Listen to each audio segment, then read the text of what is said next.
A very good morning, students. After a long time, beta, after spending a lot of vacations, now again our school started our online classes program. So you have to give your 100%. Means आपको वापस से अब उसी तरह से study करनी है जिस तरह से आपने लास्ट टाइम की थी. ठीक है, सेम टाइम पे आपको स्टडी करनी है. आपके जो लेक्चर है वो उसी टाइम पे आएंगे. And you have to submit homework also on time. Means आपको जो होमवर्क का टाइम है बेटा वो भी सेम है. तो you have to submit homework on that time.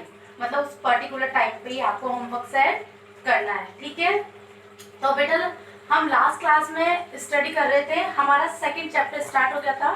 First chapter we have finished, हम फिनिश कर चुके थे. ठीक है, अब बेटा हमारा सेकंड चैप्टर है.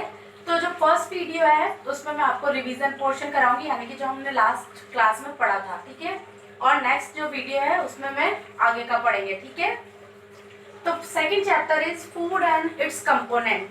तो हमने फर्स्ट चैप्टर था हमारा फूड एंड इट्स सोर्स. आपको पता है हमें फूड किस किस तरह का फूड होता है, हम कौन कौन से पार्ट को हम as a form of food use करते हैं.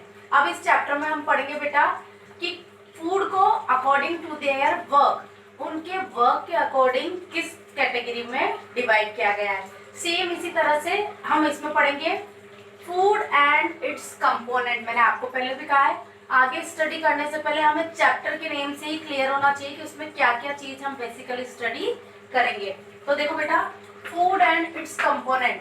फूड क्या होता है आप सबको पता है. हम डेली जो भी खाते हैं सुबह या शाम को या दिन में, वो सब किसके अंदर आता है, फूड के अंदर. अब आपको पता है फूड में कई तरह के इंग्रेडिएंट्स होते हैं. इंग्रेडिएंट्स का मतलब हम बोल सकते हैं कंपोनेंट, यानी कि फूड कई तरह के अलग अलग पार्ट से मिलके हुए बना होता है. अब वो जो अलग अलग पार्ट है या जो अलग अलग चीजें मिली हुई होती है उन सब चीजों को हम बोल देते हैं बेटा इंग्रेडिएंट्स. क्या बोल देते हैं, इंग्रेडिएंट्स. और नॉर्मल लैंग्वेज में हम उन्हें बोल देते हैं कंपोनेंट्स.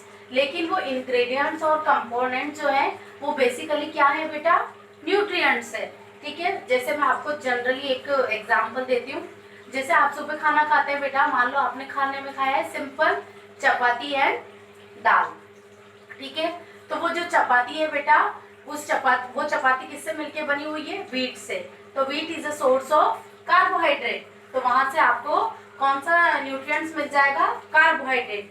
सेम इसी तरह से आप पल्स जो यानी कि मूंग की दाल जो उसके साथ खा रहे हैं, ठीक है, तो उसका जो मेन इंग्रेडिएंट या वो किस पार्ट से बेसिकली मिलके बनी हुई है, तो वो बनी हुई है प्रोटीन से. यानी कि उस टाइम पे आपको कौन कौन से इंग्रेडिएंट्स आप इनटेक कर रहे हैं, कार्बोहाइड्रेट एंड प्रोटीन. इस तरह से आप कोई सा भी फूड ईट करते हैं उसमें कुछ ना कुछ वो किसी न किसी इंग्रेडिएंट से मिलके हुआ बना होता है. और ये इंग्रेडिएंट्स क्या कहते हैं बेटा, इनको हम न्यूट्रिएंट्स बोल देते हैं. अभी न्यूट्रिएंट्स के बेसिस पे ही ये फूड हमें क्या देता है बेटा, एनर्जी. क्या देता है हमें, एनर्जी. आपको पता है जैसे ही हम खाना खाते हैं हमें एनर्जी आ जाती है और उस एनर्जी के बेसिस पे ही हम कई तरह के वर्क को करते हैं. ठीक है, अब एनर्जी आ रही है, ठीक है, वर्क कर रहे हैं, तो अब हम उसी कैटेगरी के हिसाब से उसी के अकॉर्डिंग हम क्या करते हैं, हमारे फूड को इनटेक करते हैं कि हमें किस तरह का फूड लेना चाहिए. जैसे आपको मम्मी कहती है दूध पिया करो ज्यादा से ज्यादा, तो वो दूध के लिए ही क्यों फोर्स करती है आपको, वो दूध के लिए इसलिए फोर्स करती है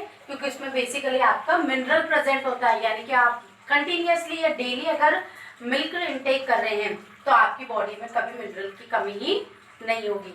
सेम इसी तरह से ये सारे जो है बेटा न्यूट्रिएंट्स है, ये हर एक जो है आपके फूड का एक पार्ट होते हैं. ठीक है, अब हो सकता है किसी में कार्बोहाइड्रेट ही प्रेजेंट हो सकता है कोई ऐसा फूड होता है जिसमें सारे न्यूट्रिएंट्स प्रेजेंट हो.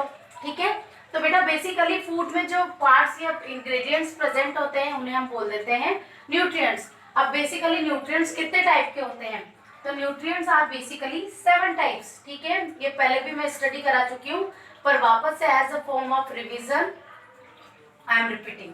फर्स्ट है कार्बोहाइड्रेट, सेकंड है fat, then proteins, vitamins, minerals, water and roughage. ठीक है, ये सारे जो न्यूट्रिएंट्स है बेटा ये 7 टाइप के न्यूट्रिएंट्स है. अब देखो अभी हाल मैंने आपको बोला था कि हो सकता है ऐसा भी कोई फूड हो जिसमें ये सारे न्यूट्रिएंट्स प्रेजेंट हो. तो बेटा देखो वो वाला फूड जिसमें कि ये सारे न्यूट्रिएंट्स प्रेजेंट हो उसे हम बोल देते हैं बैलेंस डाइट. बैलेंस डाइट यानी कि जनरली पर्सन को क्या करना चाहिए, ऐसा फूड इनटेक करना चाहिए जिसमें कि ये सारे न्यूट्रिएंट्स प्रेजेंट हो. यानी कि एक पर्सन को डेली कौन सा फूड ईट करना चाहिए, बैलेंस डाइट वाला, यानी कि वो फूड जिसमें कि सारे न्यूट्रिएंट्स प्रेजेंट हो।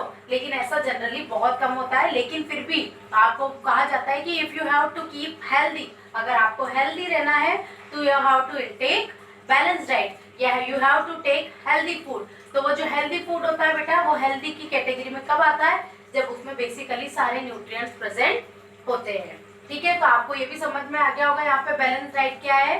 ठीक है, आपके आगे है भी सही, व्हाट इज बैलेंस डाइट, तो द डाइट या the food which contain all the nutrients in proper amount, यानी कि जिसमें सारे न्यूट्रिएंट्स प्रॉपर अमाउंट में प्रेजेंट हो। ठीक है, ऐसा भी नहीं होना चाहिए कि कार्बोहाइड्रेट ज्यादा हो, प्रोटीन थोड़ा सा ही हो। ठीक है, प्रॉपर क्वांटिटी, तभी तो सारे न्यूट्रिएंट्स अगर आपकी बॉडी को मिलेंगे फूड के थ्रू, तो आपके किसी भी न्यूट्रिएंट्स की इन फ्यूचर कमी नहीं होगी। और जब इन फ्यूचर किसी भी न्यूट्रिएंट की कमी नहीं होगी तो आप अच्छे स्ट्रॉन्ग और हेल्दी रहेंगे।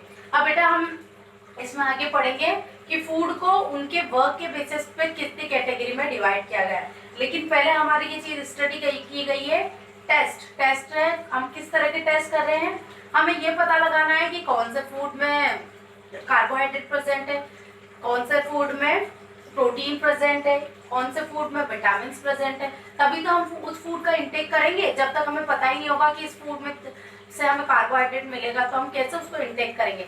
तो सबसे पहले है टेस्ट, कि अगर हम टेस्ट करना चाहते हैं कि कौन से फूड आइटम में कौन सा कंटेंट प्रेजेंट है या कौन सा कंपोनेंट प्रेजेंट है, तो इसके लिए हम स्टडी करेंगे। तो बेटा लास्ट चैप्टर में हमने 2 टेस्ट पढ़ लिए थे, एक तो कार्बोहाइड्रेट का टेस्ट और एक था प्रोटीन का टेस्ट। तो देखो कार्बोहाइड्रेट इज बेसिकली कौन सा फूड होता है बेटा, एनर्जी गिविंग, यानी कि इनसे बने फूड अगर अपन लेते हैं तो आपकी बॉडी को जल्दी से जल्दी एनर्जी मिल जाती है। और बेसिकली वो कौन से होते हैं, चपाती, राइस। ठीक है, इनसे अगर आप इनको ईट करते रहते हैं तो आपकी बॉडी में कभी एनर्जी की कमी नहीं होती, यानी आपकी बॉडी को कंटिन्यूअसली वर्क करने के लिए एनर्जी मिलती रहती है। तो बेटा देखो इसका टेस्ट अगर करना है हमें, तो हमने क्या किया है, एक टेस्ट ट्यूब ले ली है। अब हमें पता है चपाती में, हमें पहले से पता है कि चपाती में कार्बोहाइड्रेट होता है, तो हमने क्या किया है, वाटर लिया है। वाटर में हमने चपाती को क्रश करके डाल दिया है। ठीक है, उसमें कुछ ड्रॉप्स हमने क्या डाल दिए, आयोडीन सॉल्यूशन। क्या डाल दिया बेटा, iodine solution. After some time what we will observe, हम क्या ऑब्जर्व करेंगे बेटा, तो हम ऑब्जर्व करते हैं कि जो सॉल्यूशन था उसका कलर चेंज हो गया है। और उसका कलर क्या हो गया है बेटा, ब्लू ब्लैक, यानी कि पहले तो वाटर था तो कुछ ऐसा कलर हमें नहीं दिख रहा था, लेकिन जैसे ही हमने आयोडीन डाला तो उसका कलर कौन सा हो गया, ब्लू ब्लैक कलर हो गया। ठीक है, और ये जो ब्लू ब्लैक कलर का जो प्रेजेंट होना है या शो होना है, ये दिखाता है बेटा प्रेजेंस ऑफ स्टार्च, यानी कि इस फूड आइटम में, यानी कि चपाती में कौन सा कंटेंट प्रेजेंट होता है, कार्बोहाइड्रेट प्रेजेंट होता है। ये सब बेसिकली बेटा आप आगे फर्दर क्लासेस में भी स्टडी करेंगे। तो डायरेक्ट आपसे पूछा भी जाता है बेटा कि which solution is use for test the carbohydrate, यानी कि कौन से सॉल्यूशन को हम बेसिकली यूज करते हैं कार्बोहाइड्रेट के टेस्ट के लिए। तो योर आंसर should be या your answer will be what, iodine solution. Clear है बेटा, तो ये तो हो गया हमारे कार्बोहाइड्रेट का टेस्ट। अब नाउ सेकंड है टेस्ट ऑफ प्रोटीन, कि अगर आपके फूड आइटम में प्रोटीन प्रेजेंट है तो आप उसका टेस्ट कैसे करेंगे। तो देखो कार्बोहाइड्रेट की तरह ही प्रोटीन होता है। प्रोटीन बेसिकली किस में प्रेजेंट होता है, पल्सेस में, यानी कि जितनी भी दालें हैं, ठीक है, जैसे मूंग, सोयाबीन। ठीक है, और ये जो प्रोटीन है इसको हम बेसिकली बोल देते हैं body building food. Body building का मतलब हमारे शरीर को बनाने वाला फूड।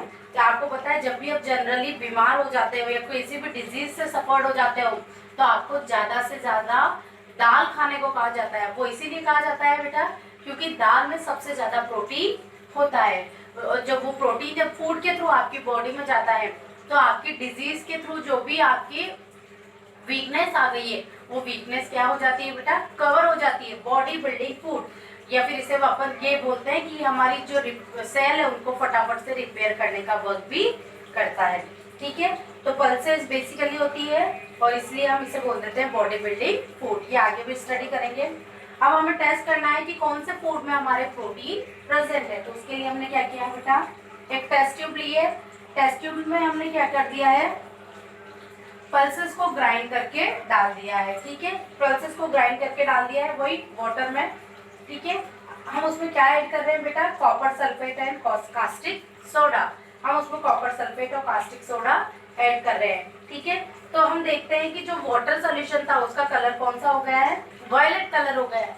तो ये जो वायलेट कलर है यही ये शो करता है बेटा कि ये जो फूड आइटम है, यानी कि कौन सा फूड आइटम, ये जो पल्सेस है इसमें क्या प्रेजेंट है बेटा, प्रोटीन प्रेजेंट है। तो ये जो वायलेट कलर है ये इंडिकेट करता है, it is the presence of, ये it is the indication of presence of protein, यानी कि इस फूड आइटम में प्रोटीन प्रेजेंट होता है, ठीक है। तो आपसे पूछा जाता है बेटा which type of solution is used for test of protein, so your answer should be copper sulfate and caustic soda is used for the test of protein food, ठीक है बेटा। अब अपन आगे का पढ़ेंगे जो आज के क्लास का है बेसिकली, ठीक है।